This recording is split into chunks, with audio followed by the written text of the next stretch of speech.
This episode is brought to you by Heyday. Feeling stressed? Take a moment for yourself with Heyday. Stroll through rows of golden wheat, tend to cute barnyard animals, and discover the joys of a digital farm retreat. You don't have to hop in a car or catch a plane. Escape to the farm at the tap of a finger. With Heyday, you're not just tending to a farm, you're tending to yourself. Heyday. Search Heyday, that's Hay space DAY, in your favorite app store. Heyday is a free-to-play mobile game and offers optional in-app purchases and random rewards.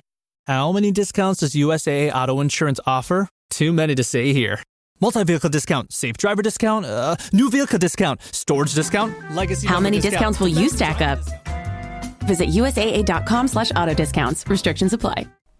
If you are interested in supporting this podcast and at the same time getting all my episodes ad-free, then please head to my website, 3dprintingbasicspod.com. Again, that's 3dprintingbasicspod.com. There you can find all the links to support me, my affiliate links, and as a perk, you can get all my episodes ad-free if you subscribe on Patreon, Spotify, or Apple Music. Again, all my links will be there, as well as a contact form if you have any questions.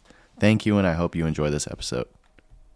Hello, and welcome back to 3D Printing Basics. This is episode number 60, and I got another filament episode for you guys. We're going to be talking about ASA and ABS filament. We're going to be comparing the two, sharing some tips and tricks, and overall discussing what I prefer to print, which one in what situation. So with that being said, let's get right into it. So what I feel is important to understand before we get into it is that ASA and ABS are both very, very similar filaments.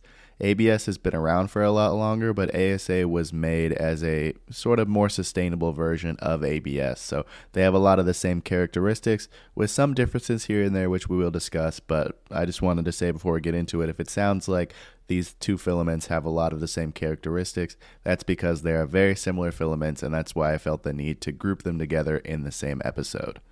So let's get into ABS. ABS, like I said, has been around for a long time. I remember when I was first getting into 3D printing, the three main filaments were kind of PLA, PETG, and ABS was kind of the big, scary, engineering filament that you could only get into if you had a really nice printer. And me with my Ender 3, I just never even considered trying to print it. But ABS, like I said, it's been around for a long time, and it's been well known for its durability and strength. ABS, kind of its selling point is that it can last outside, and it's used a lot in automotive industries. That is because it has one of the higher temperature resistance factors of any filament in the 3D printing industry.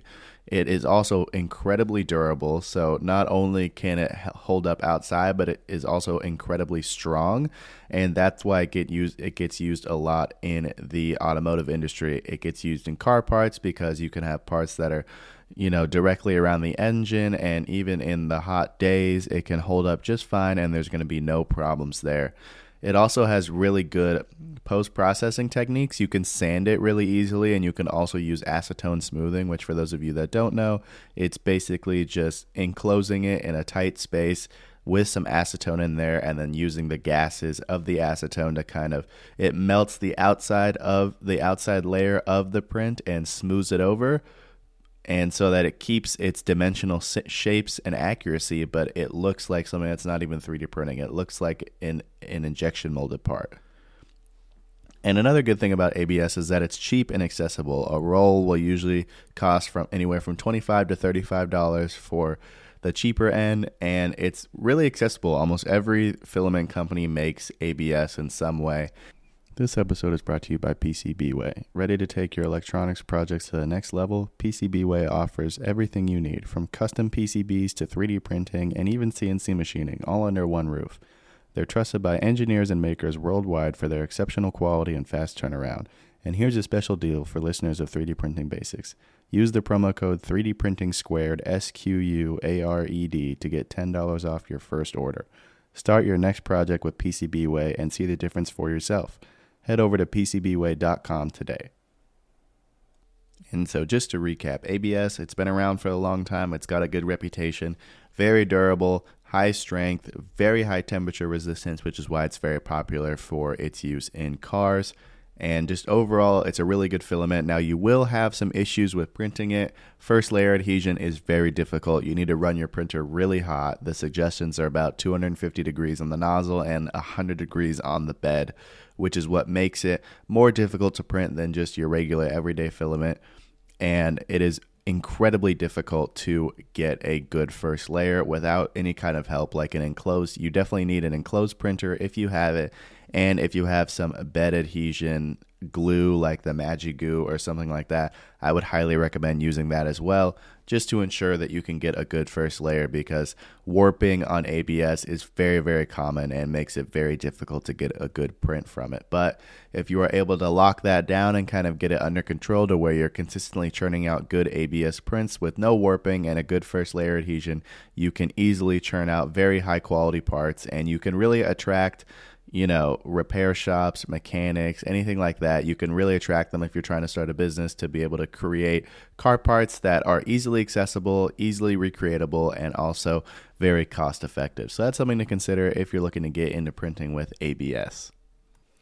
Now we're going to dive into ASA, which is becoming an emerging favorite in the 3D printing community.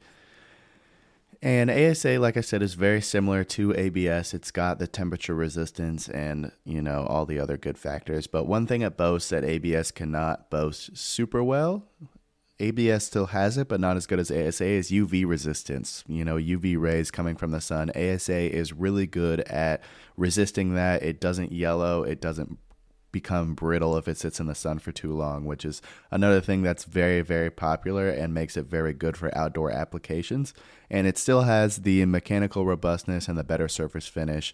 It's engineered to have better first layer adhesion, so it doesn't have as much of a chance of warping, which makes ASA, in my opinion, much easier to print.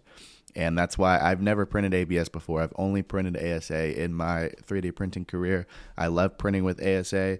I don't have a lot of problems with it. I have warping problems every now and again, but usually it's a perfect first layer every single time, and I really enjoy printing with ASA, and I can definitely recommend it for anybody that's looking to get into it. But overall, you can still do the acetone finishing. And another thing that I like about ASA, excuse me, is that it's more environmentally friendly. It has fewer VOCs, which is just kind of the nasty smells that come off of it that could be really dangerous. So you don't need a directly ventilated space, although it is still recommended. I don't have it just because I don't have it equipped for that, but I do have an air cleaner in my shop, and that's definitely good enough for if you're printing ASA. So it's more eco-friendly, and that's something that I'm always looking for with, being a person who uses plastic a lot. I'm always looking for something that is more environmentally friendly, something that's like recyclable or less VOCs. I'm always looking for that kind of next big thing in terms of the environmentally friendly place, because that's what I want to be. I want to be somebody that really thinks about the environment and doesn't just, make a bunch of wasted plastic out here. I want the stuff that I make to last, and I want it to make sense. So now, directly comparing the two, I really don't think that you can go wrong between ABS and ASA. They both are really, really strong, very good for the tough environments, outside, next to heat, even industrial applications. If you wanted to use it on like a production line or in a machine that's getting a lot of use, you're gonna be pretty safe using ABS or ASA. It's gonna last for a long time. And it's a good price, $25 to $35 for a 1 kilogram roll is a really good price for a filament that is so much stronger than, the classic PLA filament. So that's why I really enjoy printing with ASA. Like I said, I use almost exclusively ASA for the environmental sustainability. It's really just overall ABS and ASA, like I said, you just can't go wrong, but make sure you do your own research there and kind of decide which applications work best for you. But I think in probably about 90% of cases, ASA is going to be the right choice for you. But that's not to be said to just cast off ABS. ABS is still a really good filament. It has its own very specific applications, and you can definitely do well having both of these in your 3D printing life, and you can definitely make good use of both of them. Some tips with printing the both of them. I know I've already talked about it before, but I wanted to brush up on it again. Make sure that you have either an enclosed printer or a kind of bed adhesion glue, or both. If you have both of those, you really help your success rate there. I would say an enclosed printer is almost a necessity just because it requires such high temperatures to print. If you have an enclosed printer, it's going to keep the area warm, which is going to really help with your bed adhesion and first layer success. Make sure that you're printing pretty hot. The suggestions are nozzle temperatures around 250 degrees Celsius with a bed temperature around 100 degrees Celsius. And the post-processing, you can sand your prints, you can do the acetone smoothing. I've never done the acetone smoothing just because it's a little bit dangerous. If there's any kind of spark in there, you could get an explosion, and that's just something that I don't particularly want to mess around with. But sanding your prints, that'll go just fine. You can paint over them. You can do whatever you want there. And for storage, make sure you're keeping it in a dry place because ABS and ASA are definitely very hygroscopic, so they're very prone to absorbing moisture. So make sure you keep it in a dry place. And if you haven't used it in a few months, I would suggest probably drying it out before you print it just to have a better chance of getting successful prints. And with that being said, that's all I have for you guys today. I hope you guys now know a little bit more about ABS and ASA, and if you are maybe scared to print it, have a little bit more confidence. ABS and ASA, they're really easy filaments to work with, but they also create really strong industrial grade prints that will be helpful in our everyday lives. Thank you guys so much for listening. If you guys have any questions or any topic ideas for my next episodes, I have a form down below. Please fill that out and let me know. I would love to hear from you guys. Again, thank you guys so much for listening, and I'll talk to you next time.